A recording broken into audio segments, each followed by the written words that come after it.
Okay, we're going to take a look at the standard form of a quadratic function. And to do that, I'm going to jump over to a program online called GeoGebra and show you how we can manipulate some things there.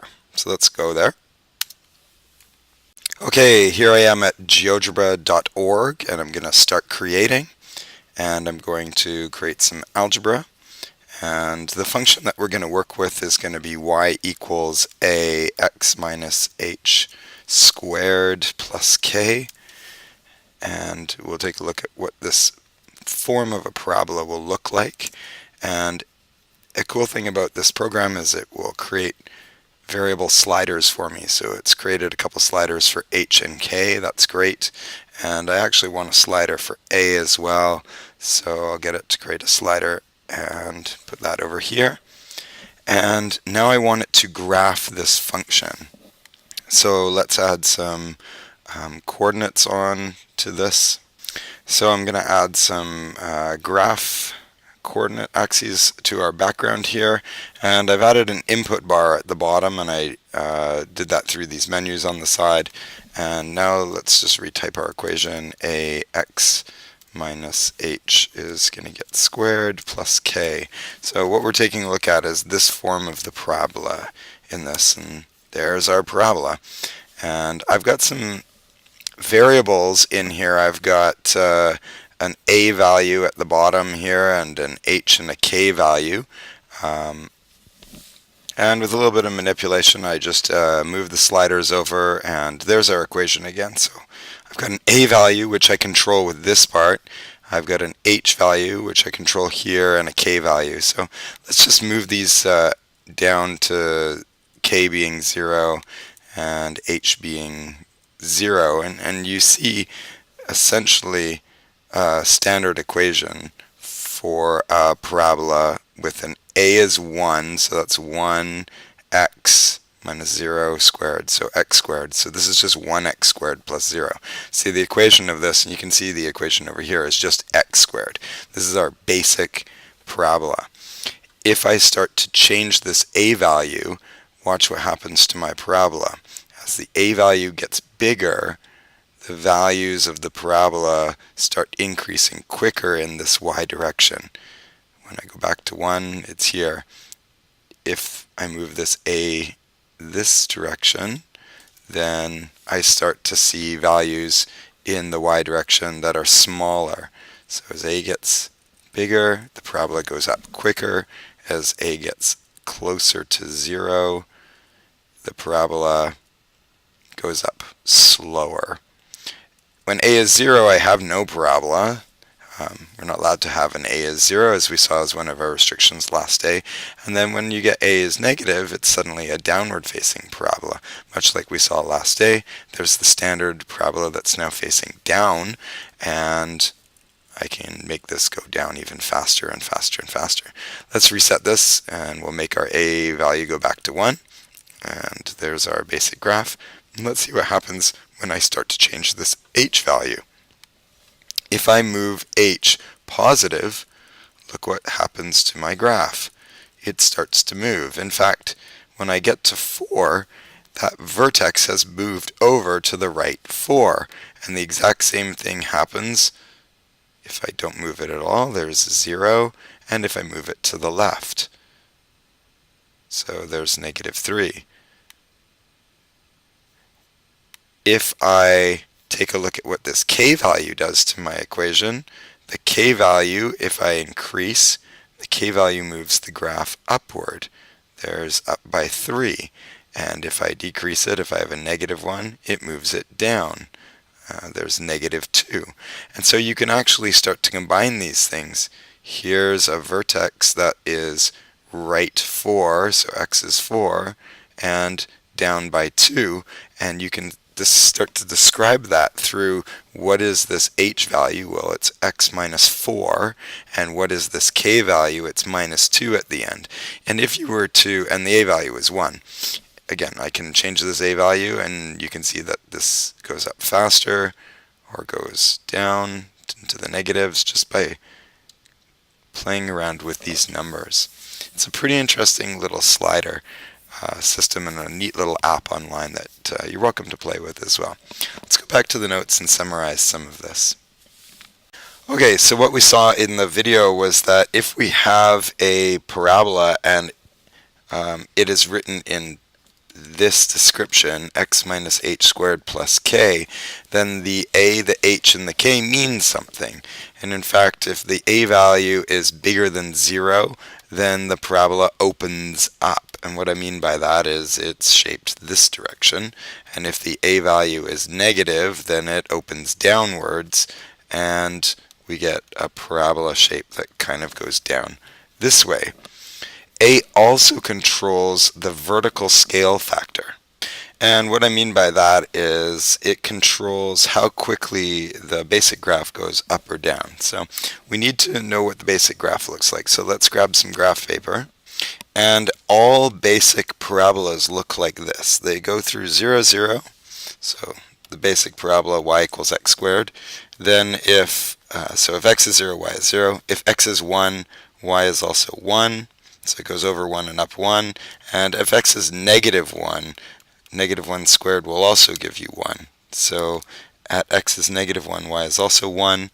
And then it goes over by 2. 2 squared is 4. So it goes up 4 over 2 and up 4 will be the same with the negatives. Remember, these things are symmetric about that line of symmetry. And so over 3 will go up 9.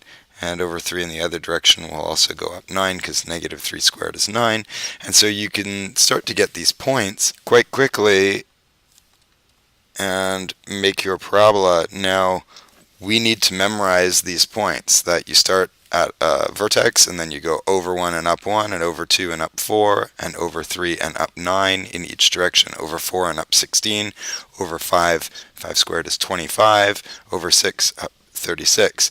And then what happens with the a value is when you put an a value in here, it changes how quickly this graph is going up. So if I do 1/2 as my a value, then I take my original graph, and instead of going up by 1 unit, it only goes up 1/2. Instead of this being 4 units, it's 2. Instead of this being 9 units, it's 4.5. The next one would go up to 16, so it now goes to 8. And it's exactly reflected on the other side, and so you get a graph with an a value of 1/2 that looks like this. And that's not much of an exaggeration, so let's take a look at maybe 1/10 x squared. Well, now our values, I'll do this one in green, is just up 1/10. So normally it's 4, so now it's 4/10. Normally it's up 9, so it's 9/10. Up 16 is 16/10, which is 1.6. Then it would be up 25, that would be 2.5. 36 is 3.6, 4.9. And this pattern continues with a much more skewed graph, and it's exactly skewed the same way on the other side. And you can find all of those coordinates fairly easily off of the basic blue graph. The only other thing is, if the a value is negative, it does the same sort of patterning, but it does it in a downward fashion. So the normal graph downwards is over 1 down 1, over 1 down 1, 2 and 4, 2 and 4, 3 and 9, 3 and 9. And so now if I double it, if I do y equals negative 2x squared, so the negative makes it go down and the 2 makes it go down even faster. So normally it's 1, now it's 2. Normally it's 2, 4, now it's 2, 8. 4 doubled is 8. And so you get a graph that goes down very quickly like this. If you flip back to the beginning of the video when I was moving the a value slider back and forth in the GeoGebra app, you can see how these values relate to these graphs and what the pictures look like. Okay, let's move on and take a look and see what the h does. And it turned out that h controlled the horizontal shift, which is the left and right shift. It's technically called a translation, horizontal translation. So if you had your original graph of y equals x squared, this vertex point isn't shifted at all. In fact, none of the points are shifted. There's your basic graph. But as soon as you go from y equals x squared to y equals x minus 1 squared, then the h value is 1, positive 1, and the entire graph moves right 1. There's where your new vertex will be. It'll now be at 1, 0, and to find other points, just use the patterning we did from before. So over 1 more and up 1, back and up 1, over 2 and up 4, over 2 and up 4, and you can continue that patterning and you see the entire graph just moves right 1. The same applies to moving left. It's just that you get graphs with plus in here.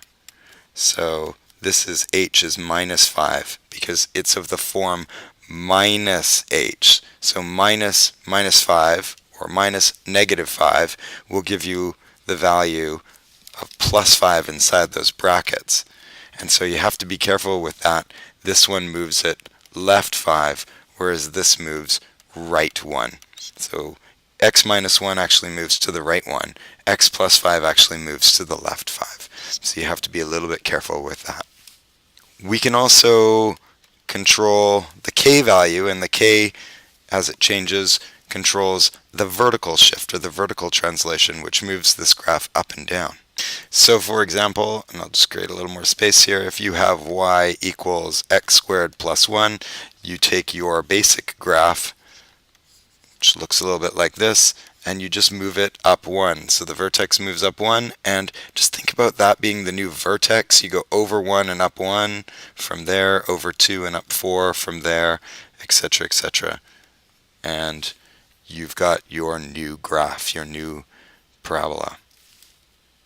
And of course we can combine these things together. So if you have y equals x squared plus 5 and you do some other things to it, so replace this x squared with x minus 1 squared, then the graph of this is right 1, up 5 from the regular graph. So regular graph looks something like this, and I'll draw this one in blue. I have to go right 1 and up 5. That's where the new vertex goes, right 1, up 1, 2, 3, 4, 5. Think about that being the new axis of symmetry and the new coordinate system. And from there go, and the a value is a 1, so go over 1 and up 1, over 2 and up 4, over 3 and up 9, and you'll get your nice parabola shape. Just move to the right 1 and moved up 5. And finally, we can combine a change in the a value as well, and I'm going to grab some graph paper to do this last one. So my basic graph is y equals x squared, and now I have to figure out what's going on. This part here moves it right 3, and this part here moves it up 4. And I do that first. I go find that new vertex as my first step. So in this case, if the vertex was at 0, 0, originally, and now it's right 3 and up 4, this is the location of my vertex, which is 3, 4. Then next I try to figure out, is this parabola going up or is this parabola going down? So in this case, this negative 2 at the front, that's the a value, is less than 0. It's negative, so I know that I am definitely dealing with a downward facing parabola. And now, how quickly is it going down is the scale factor. So now I think about the scale factor. So normally, if I realign my axes, if I think about this being the new Cartesian axes, normally it would go over 1 and down 1, but this scale factor of 2 makes it go over 1 and down 2, over 1 and down 2. Normally it would go over 2 and down 4, now it goes down 4 doubled, which is 8. Over 2 down 4 is now 4 doubled, which is 8. And again, this axis of symmetry, this red axis of symmetry, really helps you, because when you find a point on one side, you know where the point is automatically on the other side. Over 3 will be down 9, now it's down 18. That's going to be way off my graph. So I go down like this and make it a U shape, down like this. I don't want to cross over this line or this line because it's down at negative 18, which is way down there. And make sure this is U shaped, not V shaped. It's quite important. Put arrows on the end. And there's my parabola graphed. That's much, much faster than graphing this with a table of values. It's actually even faster than graphing this with a graphing calculator. Okay, we'll practice this in class. See you then.